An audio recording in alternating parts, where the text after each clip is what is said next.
Hello student, स्वागत है आपका इस क्लास में जिसमें आप पढ़ने वाले हैं क्लास 5 के प्रकृति की वर्कबुक। और इसका चैप्टर आज पढ़ने वाले 16 बीज ही बीज, यानी बीजों के बारे में आप इसमें पढ़ने वाले हैं कि हमें बीजों की ज़रूरत क्यों पड़ती है और बीज क्या होते हैं। तो फर्स्ट क्वेश्चन में हमसे ये पूछा गया है कि बीज किसे कहते हैं, अर्थात हमारे अनाज के वो दाने जिन्हें हम अगली फसल करने के लिए प्रयोग करते हैं वो बीज कहलाते हैं।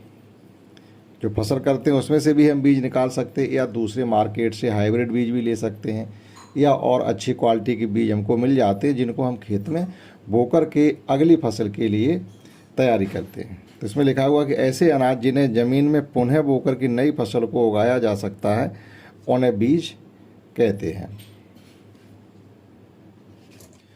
हमारे दैनिक जीवन में हम कौन कौन से बीजों का उपयोग करते हैं? तो अगर आप अपने दैनिक जीवन में देखें तो बहुत से बीज हैं जिनका उपयोग खाने में या बोने में आप करते रहते हैं। तो उनमें आपको जितने भी बीज आते हों समझ में, या आपने जितने देखे हैं या आपके आसपास में हैं, उन सब के आपको केवल इसमें नाम लिखे हैं। जैसे हमने अपने दैनिक जीवन में बहुत से बीजों का प्रयोग करते हैं, जैसे गेहूँ है, जौ है, चना है, बाजरा है, सरसों, मटर, अरहर, मूंग, उड़द, धान, तरबूज, खरबूजा, तोरई, लौकी, कद्दू आदि बहुत से बीज हैं जिनको हम अपने दैनिक जीवन में प्रयोग करते हैं। निम्न में से कौन बीज हैं? देखो, आम, टमाटर, मूंग और गुलाब। अब एक तरीके से यहाँ पर आम लिखा हुआ है, तो आम तो खाने वाला आम भी हो सकता है, टमाटर हो सकता है, लेकिन यहाँ पर जो मूंग कहा गया है वो बीज है। ठीक, तो वैसे टमाटर का भी बीज होता है, टमाटर का जो फल खाते हैं उसमें से एक बीज निकलता है, वो भी होता है, लेकिन आप यहाँ पर मूंग को टिक करेंगे कि मूंग जब भी कहा जाएगा तो बीज ही होंगे, उसमें ये नहीं समझा जाएगा खाने वाले मूंग या कौन सी मूंग की बात करी। जब आम की बात कही जाएगी तो कैसा आम, टमाटर की बात की जाएगी तो टमाटर के बीज, टमाटर एक तरीके से सब्जी में यूज करते हैं, तो इसलिए जो गुलाब का फूल होता है, तो जब बीज की बात करेंगे तो मूंग पर ही आप टिक करेंगे। नीचे कुछ फलों के नाम दिए गए हैं, उनमें से एक बीज वाले और एक से अधिक बीज वाले फलों के नामों को अलग अलग करिएगा। मतलब एक बीज पत्री और बहुबीज पत्री। अब जैसे यहाँ पर आम, एक बीज से मतलब होता है उस फल में से एक बीज निकलेगा, और अधिक बीज से मतलब होता है जब उसको आप काटेंगे तो उसमें बहुत बड़ी मात्रा में बीज निकलेंगे। तो जैसे आम है, आम में केवल एक बीज होता है, पपीता में बहुत से बीज होते हैं, मटर में मटर की फली तोड़ेंगे तो उसमें 5-6 बीज निकलते हैं, तो वो भी इसमें जाएगा। और अमरूद को भी जब आप काटेंगे तो उसमें असंख्य बीज होते हैं, तो वो इधर चला जाएगा। तरबूज में भी बहुत से बीज होते हैं, खरबूजा में भी बहुत से बीज होते हैं, लीची एक बीज होती है और खुबानी में भी एक बीज होता है। तो ये बहुत अधिक बीज वाले इधर हमने कर दिए और एक बीज वाले इधर कर दिए। ज्योति चने के कुछ बीजों को पानी में भिगोती है और कुछ घंटे बाद कुछ बीज पानी के ऊपर तैरते हैं। वह सोचती है कि ऐसा क्यों हुआ होगा, आप इससे क्या समझेंगे या उसे क्या समझाएंगे? तो इसमें क्या होता है, जब बीजों को आप किसी पानी में डालेंगे तो जो अच्छे बीज होंगे वो उसकी पानी के नीचे बैठ जाएंगे, वो फ्लोटिंग नहीं करेंगे, तैरेंगे नहीं। और जो खराब या मृत बीज होंगे, जो अंदर से खोखले होंगे या मर चुके होंगे, जो दोबारा जिनमें जर्मिनेशन या जिनमें अंकुरण नहीं होगा, वो बीज पानी पर ऊपर तैरने लगेंगे। मतलब ऐसे अनाजों को हम बीज के रूप में प्रयोग नहीं कर सकते। अगर आप इनको खेत में बोएंगे तो इनमें अंकुरण नहीं होगा। तो पानी में डाल करके हम अच्छे और ख़राब बीजों की पहचान भी करते हैं। बीज अच्छे हैं या ख़राब, आप पानी में डालेंगे तो ख़राब बीज तैरने लगेंगे और अच्छे बीज डूब जाएंगे। तो यहाँ पर हमने जो लिखा है वो है कि जो बीज पानी में तैरने लगते हैं वे मृत बीज होते हैं, और ऐसे बीजों को ज़मीन में पुनः नहीं बोया जा सकता क्योंकि इनमें अंकुरण नहीं होगा। नीचे दो बीजों के चित्र दिए गए हैं, आप इन दोनों बीजों में क्या अंतर देखते? देखिएगा, एक गेहूँ है और एक हरी मटर है। तो अंतर देखो, ये एक सूखा बीज है और ये हरा है। इसको ज़्यादा दिन तक नहीं रखा जा सकता, जबकि इनको आप बहुत दिनों तक रख सकते हैं और ये खराब नहीं होंगे। पहला अंतर ये हो जाता है। गेहूं के बीज के रूप में प्रयोग किया जाता है। देखो, इसको बीज के रूप में प्रयोग कर सकते हैं। अगर आपको नई फसल बोनी है तो आप ले जाइएगा, इनको बो दिए, लेकिन इसको हम नए बीज के रूप में प्रयोग अभी नहीं कर पाएंगे क्योंकि ये कच्ची मटर है, पकी नहीं है। बीज पके हुए होते हैं, जबकि मटर नहीं, क्योंकि मटर अभी कच्ची है। तो एक तो ये मुख्य अंतर जो दिखाई दे रहा था वो ही आप इसमें लिखेंगे। और यहाँ पर कहा गया है कि नीचे दिए गए बॉक्स में बीज के अंगों का चित्र बनाइएगा और बीज के अंगों के नाम और उनके कार्य भी लिखने थे। हमने इस प्रकार से कि यहाँ पर बीज बनाया, ये द्विबीजपत्री है। ये द्विबीजपत्री मतलब जब इसको तोड़ेंगे तो आपको इस प्रकार से दो पल निकलेंगे, जैसे मटर का दाना है, चने का दाना है, मूंगफली का दाना है, ये द्विबीजपत्री हैं। और जितनी भी दालें होती हैं, दालें सब द्विबीजपत्री ही होती हैं, एक बीजपत्री और दो बीजपत्री। तो हमने यहाँ पर एक द्विबीजपत्री का चित्र बनाया है जिसमें ये कहा गया उसके भागों के नाम लिखें और उनके कार्य भी लिखें। तो जैसे ये ऊपर का जो ये बिल्कुल लास्ट का जो हिस्सा होता है ये होता है बीज आवरण, छिलका जिसे अपनी भाषा हम लोग कहते हैं वो। तो ये क्या करता है, बीज के अंदर की जो भ्रूण होता है, भ्रूण और भ्रूणपोष उनकी सुरक्षा करता है। भ्रूण ये होता है, अर्थात ये यहाँ से जब इसको ज़मीन में दबाएंगे इस बीज को तो यहाँ से सबसे पहले अंकुरण होना शुरू होगा। अब अंकुरण होने के तुरंत बाद जड़ें इतनी सक्षम नहीं हो पाती जो उसका भोजन बना पाए, पत्तियाँ नहीं निकल पाती जो उनका भोजन बना पाए। तो तब तक कुछ दिन के लिए ये जो बीज का हिस्सा आपको दिखाई दे रहा है ये ही इस भ्रूण का पोष होता है, यानी खाना। तब तक वो इसको खाता है और जब तक इससे काम चलता है तब तक उसकी पत्तियाँ निकलना शुरू हो जाती हैं, पत्तियाँ अपना भोजन बनाना शुरू कर देती हैं और वो धीरे धीरे पौधा बन जाता है। तो इनके काम भी हमसे लिखवाए गए। तो ये है बीज की सुरक्षा करना, ये भ्रूण है, इससे अंकुरण होता है और ये इस अंकुरण जो भ्रूण होता है उसका ये पोषण होता है यानी खाना। तो इन्हीं चीज़ों को आप इसके नीचे लिखेंगे भी। जैसे तो बीज के अंगों के नाम होते हैं, एक तो बीज आवरण होता है, एक मूलांकर यानी भ्रूण होता है और एक बीजांड यानी उसका भ्रूणपोष होता है। तो इसका काम सुरक्षा करना होता है एक तरीके से उसके भ्रूण और भ्रूणपोष दोनों की। अंकुरण में भाग लेता है कौन, भ्रूण। और भ्रूण का भोजन कौन होता है, जो बीज पत्र होते हैं वो, जो दो इधर उधर पल्ल होते हैं वो इसका भोजन होते हैं। नीचे दिए गए बीजों को एक बीजपत्री और द्विबीजपत्री में हमें वर्गीकृत करना है, यानी छटनी करनी है। द्विबीजपत्री का मतलब होता है जब उसके बीज को तोड़ोगे तो आपको दो दाने, दो पल्ल मिलेंगे। जैसे हमने चने का दाना खोला तो उसमें आपको दो दालें मिलेंगी, मूंग का तोड़ेंगे दो दालें मिलेंगी, उर्द में दो मिलेंगी, अरहर में दो मिलेंगी, मटर में दो मिलेंगी। तो इस प्रकार से ये द्विबीजपत्री होते हैं, ठीक है। और जिनको जैसे आप गेहूं को नहीं तोड़ सकते वो एक बीजपत्री होता है, बाजरा एक बीजपत्री होता है, धान एक बीजपत्री होता है, मक्का एक बीजपत्री होती है, जौ एक बीजपत्री होता है। और दूसरी एक बीजपत्री, दो बीजपत्री पहचान ये होती है, एक बीजपत्री में केवल एक सिंगल पौधा निकलता है और उसमें से टहनियाँ नहीं निकलती हैं। और जो दो बीजपत्री होते हैं उनमें से टहनियाँ निकलती हैं। जैसे चना है, चने का पौधा लगा देगा तो उसमें टहनियाँ निकली होंगी, मटर में टहनियाँ निकली होंगी, सरसों में टहनियाँ निकली होंगी, अरहर में टहनियाँ निकली होंगी। और मतलब जितने भी दो बीजपत्री होते हैं इनमें सभी पौधे में टहनियाँ निकलती हैं। तो जैसे ज्वार है, चावल है, गेहूँ है, खजूर है, मक्का है, ये सब हमारे एक बीजपत्री हैं। शेष आम, सरसों, चना, मूंग और बाँस ये दो बीजपत्री होते हैं। बाँस के पेड़ में भी टहनियाँ निकलती हैं, इसलिए बाँस को हमने दो बीजपत्री में लिखा है। वैसे बाँस का बीज कहीं आपने देखा नहीं होगा। अब यहाँ पर हमको लिखना है एक बीजपत्री और दो बीजपत्री में अंतर। बीज आवरण में एक पत्र निकलते हैं। जैसे बीज आवरण अगर आप हटाएंगे तो उसके अंदर आपको आवरण पहली बात बहुत पतला होता है और एक ही उसके अंदर पत्र निकलेगा। बीज आवरण में दो पत्र निकलते हैं, यानी दो बीज पत्र इसके अंदर होते हैं। पौधे के रूप में केवल एक तना निकलता है और पौधे के रूप में उसमें से टहनियाँ भी निकलती हैं। और भी अगर आपको इसका कुछ आइडिया हो तो उसके अंतर में आप लिख सकते हैं। से पूछा जा रहा आकृति के आधार पर बताएं कि बीज के अंकुरण के दौरान निम्नलिखित में कौन सा सबसे पहले विकसित होता है। तो आकृति के आधार पर देखें, ये तो बहुत तेज़ी से बढ़ रहा है और बढ़ते बढ़ते इसमें देखो पत्तियां हो गई हैं जो सूर्य का प्रकाश की उपस्थिति में खाना बनाने लायक हैं। और इसमें देखें यहाँ पर लगभग देखो एक जैसा, दूसरे में इतना निकला, तीसरे में इसमें भी उतना ही है, यहाँ भी उतना ही है, उतना। अब इसमें देखो क्या तना, पत्ती, जड़ या सभी घटनाक्रम एक साथ होते हैं। इन दोनों चित्रों का आपको ये देख के बताना है सबसे पहले क्या निकलता है। तो सबसे पहले अगर देखा जाए तो सबसे पहले बीज से जड़ निकलती है। सबसे पहले विकसित कौन होता है, जड़ सबसे पहले निकलती है। देखो जड़ निकल रही, जड़ ज़्यादा मजबूत हो रही, अभी तक पत्तियाँ सही से नहीं बन पाई। तो ऐसी स्थिति में हम क्या करेंगे, जड़ पर चिन्ह लगाएंगे। क्या मूंग, राजमा और चने के बीज का अंकुरण का समय समान होता है?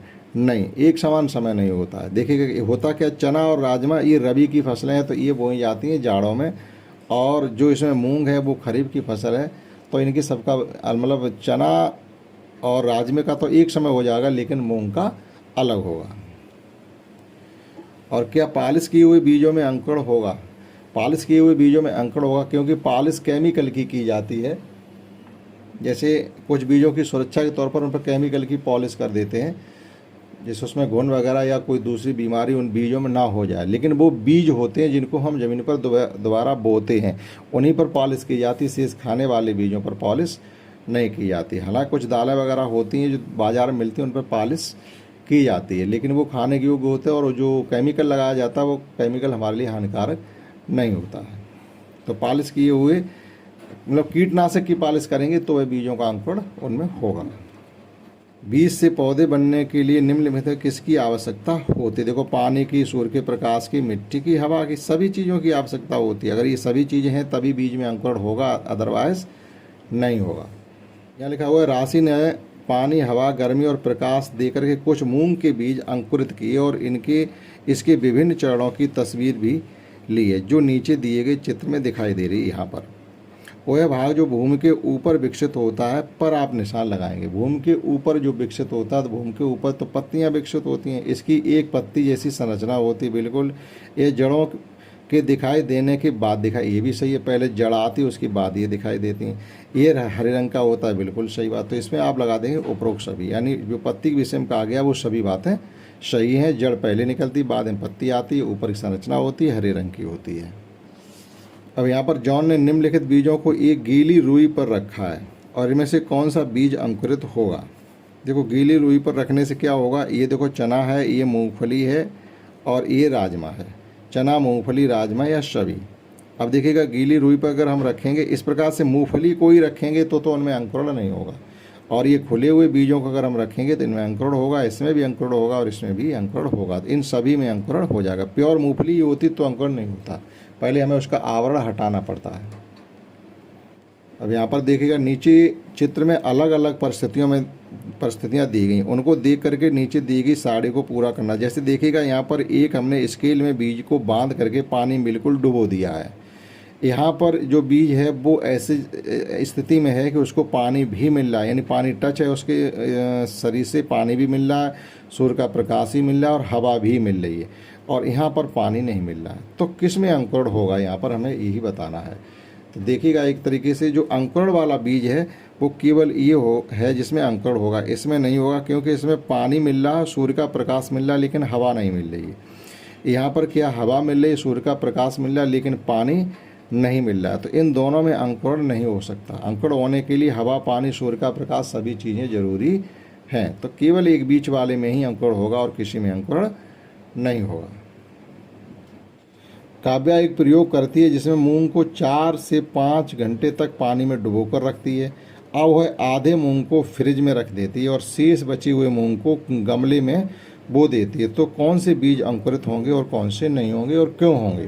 तो सीधी सी बात है, जो बीज हमने गमले में बो दिए हैं उनमें अंकुरण हो जाएगा, जो फ्रिज में रख दिए उनमें अंकुरण नहीं होगा, क्योंकि उनमें हवा नहीं लग रही है, सूर्य का प्रकाश भी वहाँ नहीं पहुँच रहा है, तो अंकुरण नहीं होगा। नमी केवल है, केवल नमी से अंकुरण नहीं होता है। तो फ्रिज में रखी मूंग में अंकुरण नहीं होगा, क्योंकि सभी आवश्यक तत्व वहाँ नहीं मिलेंगे। गमले में बोई हुए में अंकुरण होगा, क्योंकि सभी आवश्यक तत्व वहाँ मिलेंगे। जैसे नमी तो पहले से ही मिल चुकी है, अब रह गई है उसको मिट्टी चाहिए, वायु चाहिए, सूर्य का प्रकाश चाहिए। मिट्टी की ज़रूरत नहीं होती है, मिट्टी तो आप कपड़े में भी लपेट के रखें तब भी अंकुरण हो जाता है, लेकिन थोड़े बाहर का माहौल उसको मिलना चाहिए। नेक्स्ट है कि ममता उन कारकों के बारे में जानना चाहती है जो बीज को पौधा बनाने के लिए प्रभावित करते हैं। इसके लिए उसने एक प्रयोग किया है। प्रयोग नंबर 1 है, गमले में कुछ बीज बोने के बाद उसे एक कमरे में रख करके नियमित और पर्याप्त पानी देती। कमरे में रखा उसने, ठीक। दूसरा है, गमले में कुछ बीज बोने के बाद उसे धूप में रखती है और लेकिन पानी नहीं देती है, ठीक। अब कुछ बीजों को पानी में भिगोकर फ्रिज में रखती है, ठीक। चौथा प्रयोग है, कुछ बीजों को गमले में बोने के बाद नियमित रूप से पानी और धूप देती है। तो जो चौथा प्रयोग उसने किया, केवल उसी प्रयोग में बीजों का अंकुरण होगा, पहले, दूसरे, तीसरे प्रयोग में बीजों का अंकुरण नहीं होगा। अब देखिएगा, यहाँ पर हमसे पूछा गया है कि उपरोक्त में से किस प्रयोग द्वारा बीज अंकुरित होंगे। इस प्रयोग में वह क्या साबित करना चाहती है या क्या साबित कर सकती है? तो प्रयोग नंबर 4 में बीज अंकुरित होंगे क्योंकि होंगे। साबित यह होगा कि अंकुरण के लिए धूप, हवा और पानी की आवश्यकता होती है। नीचे दी गई सारणी को देख करके पूछे गए प्रश्नों को उत्तर दीजिएगा। बाकी सारी परिस्थितियां समान रखते हुए, जैसे कि मिट्टी का प्रकार और धूप, ये सब एक समान। अब यहाँ पर कुछ प्रयोग देखो किए गए हैं, उनका हमें जवाब देना। किसान एक ने क्या किया, पौधों को पानी नहीं दिया, उनको फसल नहीं मिलेगी, ठीक है। दूसरा है कि जितना पानी चाहिए उतना पानी दे रहे हैं, उनको ज़्यादा फसल मिलेगी, ठीक है। और तीसरा प्रयोग ये है, तीसरा किसान की ज़रूरत से ज़्यादा पानी दे रहे हैं, उनको कम फसल मिलेगी। अब किसान एक को फसल क्यों नहीं मिलेगी, इसकी वजह हमें यहाँ पर लिखनी है कि किसान एक को फसल क्यों नहीं मिलेगी, क्योंकि उसने फसल को किसान एक को फसल नहीं मिलेगी क्योंकि उसने फसल को पानी नहीं दिया है। तो उन्हीं परिस्थितियों अनुसार आप इन प्रश्नों के जवाब देंगे। एक और है कि दी गई सारणी के आधार पर आप क्या समझते हैं, मतलब अच्छी फसल पाने के लिए क्या परिस्थितियां हैं और क्या देना चाहिए, वो इसमें साबित किया गया है। नीचे दिए गए चित्र में 2 कांच की प्लेटें दिखाई दे रही हैं, जिसमें से गीली रुई के ऊपर कुछ बीज रखे हुए हैं। इन बीजों का अलग अलग परिस्थितियों में रखा गया है। देखिएगा इसमें क्या किया गया है कि परिस्थिति एक में क्या, सूर्य के प्रकाश में है, ठीक है, ये सूर्य के प्रकाश में रखी और ये एक अंधेरे कमरे में प्लेट रखी हुई है। तो परिस्थिति 2, तो उपरोक्त में से आपको ये बताना है कि कौन सी परिस्थिति में अंकुरण होगा। परिस्थिति 2 में अंकुरण होगा, क्योंकि सूर्य के प्रकाश में रखी है तो वहाँ हवा मिलेगी और नमी के तौर पर वह भीगी रुई के ऊपर रखे हुए हैं। अनु ने गमले में कुछ बीज लगाए और उन्हें रोज पानी से सींचा है। बीज अंकुरित हुए और पौधों में विकसित होने लगे। वह परीक्षण करना चाहती थी कि कितनी तेजी से बढ़ते हैं, लेकिन कौन सा परीक्षण उसके लिए ये मदद करने में साबित होगा कि तेजी से परीक्षण हुआ है। पौधे को पानी देना बंद कर देना चाहिए, पौधे को दिए जाने वाले पानी की मात्रा को बढ़ा देना चाहिए, हर 2 दिन में पौधे की ऊंचाई नापिएगा और पहली पत्ती के दिखाई देने का समय नोट करिएगा। तो आपको ये देखना है कि इसकी वृद्धि तेज हो रही है या धीरे हो रही है, तो वो उसके पानी की मात्रा के ऊपर ही डिपेंड करेगा। पानी आप कम दोगे तो कम धीरे बढ़ेगा, पानी आप ज़्यादा लगाने लगोगे तो पौधा तेज़ी से बढ़ेगा। और इसमें और भी 2 दिए गए थे, बीज को अंकुरित होने के लिए आवश्यक पानी की मात्रा, और बीज नल और समुद्र दोनों के पानी में अंकुरित हो सकते हैं, वो अलग बात है, लेकिन हमें यहाँ समुद्र का पानी नहीं मिल पाएगा। आप यह भी कर सकते हो, यानी पानी की मात्रा पर ही डिपेंड करता है कोई बीज कितनी तेज़ी से बढ़ रहा है। फिर अगला है कि वनिता पौधे की वृद्धि पर मिट्टी के प्रभाव की जांच करना चाहती है। उसने चित्र में दिखाए गए के अनुसार 3 अलग अलग गमलों में सूरजमुखी के 3 अलग अलग गमले हैं और सूरजमुखी के 3 अलग अलग पौधे लिए। अलग अलग पौधे लेने से मतलब छोटा बड़ा हल्का इस प्रकार से, और उसमें समान मात्रा में विभिन्न प्रकार की मिट्टी भर दी, पर मिट्टी भी अलग अलग प्रकार की। गमले एक जैसे हैं, एक ही फसल है, लेकिन एक फसल के एक जैसे पौधे नहीं हैं, छोटे बड़े हैं, और मिट्टी अलग अलग उसने कर दी है। उसने सभी गमलों में समान मात्रा में पानी मिला करके गलियारे में रख दिया। गलियारे में रखने मतलब वो हवा में रखे हुए हैं, ठीक है। क्या हुआ, इस प्रयोग में पौधे की वृद्धि मिट्टी के प्रभाव को ठीक से कर पाएगी। देखिएगा वो ऐसा कर नहीं पाएगा, क्योंकि उसने मिट्टी अलग अलग ले ली। तीनों पर एक ही फसल के पौधे थे, छोटे बड़े थे। हमको पता चल जाता अगर हम एक ही प्रकार की मिट्टी लेते तो, ठीक। उसने एक आकार परिस्थिति में तीनों पौधे लिए नहीं, इसमें होना चाहिए, क्योंकि गमलों में एक ही प्रकार की मिट्टी लेनी चाहिए थी, तो वह परीक्षण सही कर पाती। वो परीक्षण नहीं कर पाएगी कौन सा पौधा सही बढ़ रहा है या मिट्टी की जांच क्या है। तो मिट्टी की जांच हम कब कर पाते, जब एक ही प्रकार की मिट्टी होती। मिट्टी हमने अलग अलग 3 प्रकार की ले रही, इसलिए हमारी जांच सही नहीं बैठ पाएगी। रीता, कविता और सुनीता ने एक ही समय में अलग अलग आकार के गमलों में मटर के बीज बोए हैं। गमला छोटे बड़े हो सकते हैं, उससे कोई फर्क नहीं है, और मटर के बीज हैं। बीजों को मिट्टी में 1 सेंटीमीटर नीचे बोया गया। वे प्रतिदिन उन गमलों में पानी देती हैं, तो मटर का पौधा सबसे पहले किस गमले में उगेगा। ऐसा कुछ भी नहीं हो सकता, क्योंकि छोटे बड़े गमले से कोई हमें मतलब नहीं है। तीनों गमलों में एक साथ अंकुरण होगा, हर गमले में एक साथ पौधे दिखाई देंगे। अब बीज फैलते कैसे हैं, तो बीज तो देखो सभी लोग बीज फैलाते, हवा, पानी, कीट पतंगे, जानवर और हम लोग स्वयं, ये सब बीजों को फैलाने का कारक बनते हैं। अब जैसे मधुमक्खियाँ हैं, इनमें इनके पैरों में लटक जाते परागकण, वो भी एक तरीके से बीज होते हैं। जानवरों के बालों फंस करके दूसरी जगह गिरते जाके पानी में बह करके दूसरी जगह चले जाते हैं। हम लोग मार्केट में बेचते हैं तो वह बीज एक जगह से दूसरी जगह चले जाते हैं। हवा में उड़ करके बीज हल्के होते एक जगह से दूसरी जगह चले जाते हैं। तो ये बहुत से कारक हैं जो बीजों को फैलाने का कारण बनते हैं। बीजों का अंकुरण क्यों आवश्यक है? देखो, अनाज की आवश्यकता की पूर्ति कराने के लिए बीजों का अंकुरण अति आवश्यक है। एक बार एक फसल हो जाएगा, दोबारा नहीं होगी, फिर वो नहीं मिलेगी ना, तो अंकुरण इसलिए आवश्यक है। ये लगभग लास्ट क्वेश्चन है। चित्र देख करके बताइए कि बीज किस किस तरह से फैलते। देखो, एक चिड़िया बीज लेकर के जा रही है, अब ये खा पाएगी नहीं खा पाएगी, दूसरी जगह छोड़ देगी तो वह बीज वहाँ हो जाएगा। देखो, यहाँ पर गिलहरी मूंगफली को खा रही है, ये भी एक तरीके से फैलेगा। यहाँ पर नारियल पानी में गिर करके दूसरी जगह चले जाते हैं, तो यहाँ से पानी के द्वारा बीजों का वितरण होता है। और लास्ट क्वेश्चन इसमें ये है कि मनुष्य बीजों को फैलाने में कैसे मदद करते हैं? हम लोग मार्केट में, हम लोग ऐसे ही नहीं फैलाते, हम लोग मार्केट में ले जाते हैं, बीजों को बोते हैं, बेचते हैं, और वो बीज एक जगह से दूसरी जगह पर जाते रहते हैं। इस प्रकार से हम लोग बीजों को फैलाते हैं। तो ये था चैप्टर 16, बीज ही बीज, जो कि हमने आपको समझाने की कोशिश की है। आशा करता हूँ आपने समझा होगा। इस क्लास में इतना ही। That's all.